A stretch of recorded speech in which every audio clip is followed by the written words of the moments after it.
I've talked a little bit before in my videos about how having fearful avoidant has caused me to have like a ton of friendship problems in my life where I have essentially lost almost all of my friends because I just end up gradually avoiding them, and either we lose the connection or they cut me off because they're so annoyed by that.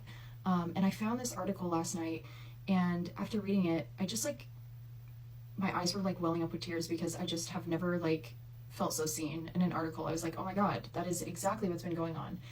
And I never realized I was a fearful avoidant for a really long time, and now finding all this information is just really validating and helping me understand how to move forward. So I wanted to read this, and if you're fearful avoidant, let me know if you relate. So right here is just talking about avoidant in general, not specifically fearful. When your attachment style leans avoidant, things change a bit. You might think that people with the avoidant attachment style don't want friendships at all, but that's not true. They do want friends, they do want connection, and they're also not willing to put in the effort. That last sentence there about not being willing to put in the effort is exactly right. And again, I have never realized this about myself until more recently. Most of my like growing up years, my 20s, everything, I was in active addiction. I didn't stop and think about what my attachment style was. It hasn't been until, you know, more recently over this last year that I've really started looking at these things. But I have struggled with almost every friendship I've ever had. I have had, you know, numerous like close best friends and lost them because I gradually started pulling away and avoiding situations of hanging out with them, being around them, texting them back. Any, you know, even loose friendships, I struggle to maintain the connection because it feels like I am not motivated enough to maintain it. I simply just do not feel motivated. It's like, I don't know. It's not that I don't value the person. It's not that I don't value the connection, but it's like there's something that is just not motivating me to maintain the connection. And I struggle to understand what that is, but there is something. So I really related to that line, but we have more. Now this right here, this is me, 100%.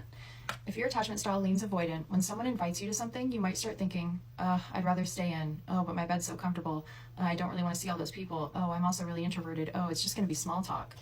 If this is your attachment style, it results in a lot of excuses as to why you cannot make yourself available for getting to know people. This even comes into play with dating for me, where I will like maybe reach out to a guy or set something up with them, and then when it gets closer to the day, I will find an excuse to back out last minute and just gradually start like kind of avoiding the person because I start feeling ashamed that I have either canceled or not responded to them. And the more shame that I feel, the more that I procrastinate ever reaching back out.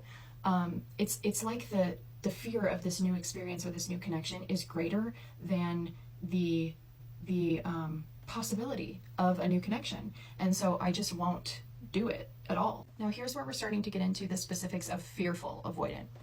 With this attachment style, fearful avoidant, you'll often be really open to making connections and you make those friends pretty quickly. But the problems start because they're often the type of friendships that are based on some kind of similar past struggle, or the person opening up and coming to you with their struggles, which means this friendship is usually based on bonding over mutual misery. After I read that, I was like, holy fuck.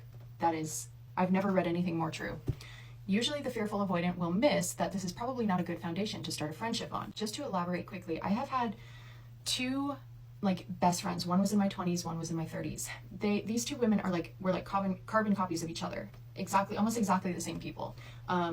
Very kind of loud, extravagant, but also very anxious people. And their energy would kind of pull me in like very quickly, right? And I would be pulled into this friendship, and they had such an endearing side that I was easily pulled in. Kind of like how a narcissist will love bomb you, and you'll be like, even if you do have that avoidant wall, it will like break open that wall. That's how these women were in my life. Like it almost just broke open the wall because there was no time for dilly-dallying around. Like we were instantly best friends, right? And what would happen is we would, with each of these women, we were bonding over a shared misery. So the first one, we were bonding over broken hearts, broken hearts. The second woman, same thing. We were bonding over like broken hearts, getting sober, all these things. So it was these shared miseries with both these women. And what ended up happening was I ended up being in the role of basically the therapist friend, the listening ear, the person that they came to constantly. And they always had, it seemed to me anyway, they always had problems, always, just everything. Another day, another problem, calling me, texting me, always needing to tell me about this next thing that they're going through. Lots of emotion, very consuming. And very reactive if I could not hold up my end of the deal to constantly be there for them. And as these friendships continued, I would get more and more annoyed, overwhelmed, and start pulling back because I just didn't have the motivation to be in this type of dynamic. And so with the first friend, I was in my addiction during this period of time. And so I was just very inconsistent, right? And we ended up having a falling out because I ended up quitting our band kind of abruptly, and she didn't like that.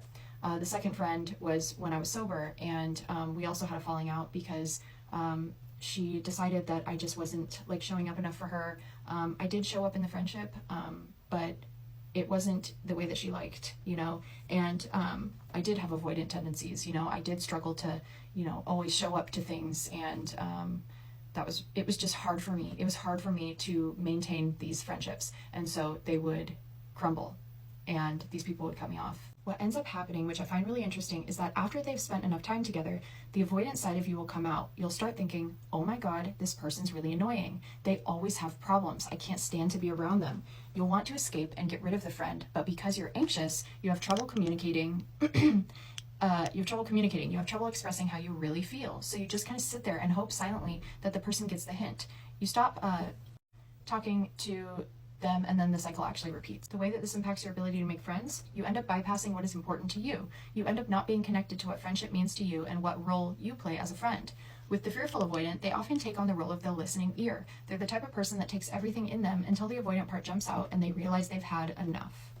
I am even just now sitting here and realizing that every friend, like I can think of multiple female friends that I've had where our dynamic was that I was the listening ear kind of for some of their issues that they were having in their life, which is a fulfilling thing for me, which is something I really like. But then I will find that after a while, it's like I will feel overwhelmed and feel like I can't respond anymore, or I don't have the bandwidth to be a part of the connection anymore. And it's not like a thing that's on a conscious level where I'm like knowingly being like, oh, this person's annoying, or I don't want to deal with them. It doesn't feel like that. It more just feels like, oh, I can't really get to that message right now. Maybe I'll deal with it later. That's kind of what it feels like to me. And then I just don't deal with it. And then that person feels like neglected, and we just grow apart because I'm just not maintaining a connection.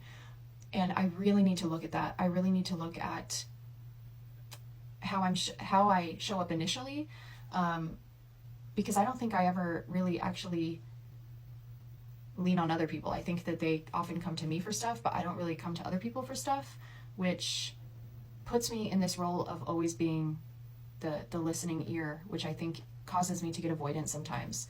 I don't know, it's just really interesting. So anybody relate?